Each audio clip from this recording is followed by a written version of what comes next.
నమ శివాయ. శివుడికి చేసే అభిషేకాలతో ఎలాంటి ఫలితం ఉంటుందో ఇప్పుడు తెలుసుకుందాం. ఆ మహాశివునికి నైవేద్యాలతో పని లేదట. కాసిని నీళ్లను ఆ లింగం మీద నుంచి పోసి తరించవచ్చట. ఈ శివరాత్రి రోజున శివునికి అభిషేకం చేయడం పుణ్య ఫలితాన్ని ఇస్తుంది.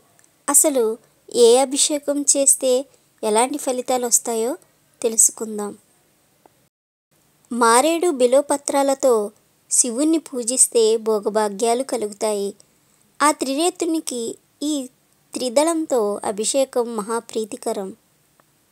ఆవు పాలతో అభిషేకించడం వల్ల సర్వ సౌఖ్యాలు పొందుతారు. గోవు పాలు శ్రేష్టమైనవి. అలాగే జన్మజన్మల పాపాలను కడిగేసే శక్తి గోవులలో ఉంది. గోవు పాలు సకల సంపదలను ఇస్తాయి. శివునికి పాలాభిషేకం అత్యంత ప్రీతికరమైనది కదా. ఆవు నెయ్యి కూడా అభిషేకానికి శ్రేష్టమైనది. దీని వలన ధన కనక వస్తువులను ప్రాప్తిని కలిగిస్తాయట. అలాగే ఆవు నెయ్యితో అభిషేకం అంటే శివుడికి అత్యంత ప్రీతి కదా. అలాగే గరిక నీటితో అభిషేకం చాలా గొప్ప ఫలితాన్ని ఇస్తుంది. పోగొట్టుకున్న ధనాన్ని తిరిగి ఇస్తుంది. అలాగే సుఖ సౌఖ్యాలను కూడా ఇస్తుంది. నువ్వుల నూనెతో అభిషేకం చాలా ప్రాముఖ్యమైనది. మృత్యుంజయ హోమం ఎంత ఫలితాన్ని ఇస్తుందో నువ్వుల నూనెతో చేసే అభిషేకం కూడా మృత్యు భయాన్ని తొలగిస్తుందట. చక్కెరతో అభిషేకం చేయడం వల్ల ఇతిబాధలు తొలగి దుఃఖాన్ని నశించి సంతోషం విరుస్తుంది. కుటుంబ సౌఖ్యానికి ఈ అభిషేకం చాలా మంచిదట.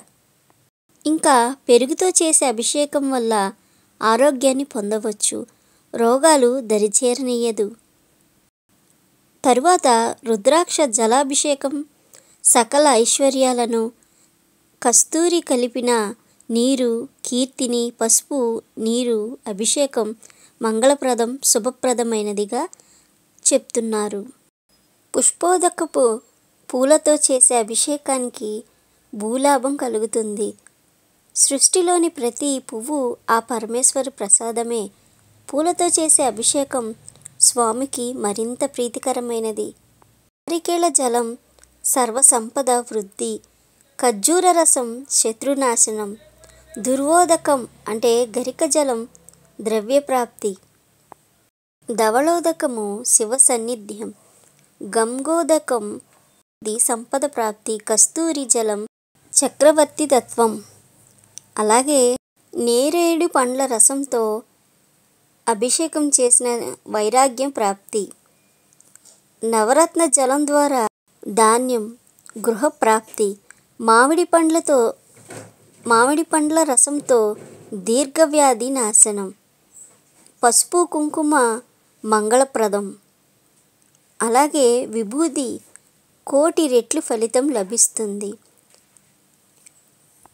తేనెతో అభిషేకం చేస్తే తేజోవృద్ధి, భస్మజలంతో మహాపాపం హరణం, సుగంధోదకంతో పుత్రలాభం, పుష్పోదకంతో భూలాభం, బిల్వజలం అభిషేకించిన భోగభాగ్యాలు లభించునట. ఆ మహావిష్ణువు అలంకార ప్రియుడైనట్లే శివుడు అభిషేక ప్రియుడయ్యాడు. శివుడు అభిషేకాన్ని చాలా ప్రియంగా భావిస్తాడు. కాబట్టి అభిషేక ప్రియుడు అనబడుతున్నాడు. అలాగే ఎడతెగని జలధారలతో శివలింగాన్ని అభిషేకిస్తారు.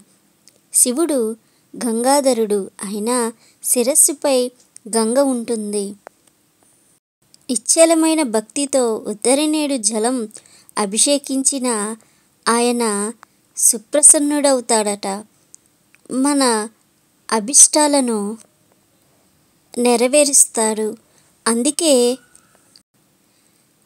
ఆయన భోళాశంకరుడు. మనకి అందుబాటులో ఉన్న వాటితో ఆ శివుణ్ణి అభిషేకించి ఆయన కృపకి పాత్రులం అవుదాం. ఓం నమ శివాయ.